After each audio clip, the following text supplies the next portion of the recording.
100 रुपए की चप्पल और 300 रुपए के कपड़े देख के औकात का अंदाजा मत लगाना मेरे भाई। जब हम 70 लाख की मशीनों को अपनी उंगली पे नचा सकते हैं तो तू कौन सी बड़ी तोप है।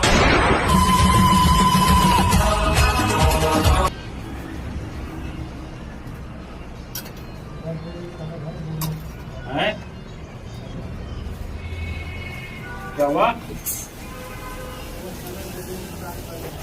कितना पीती?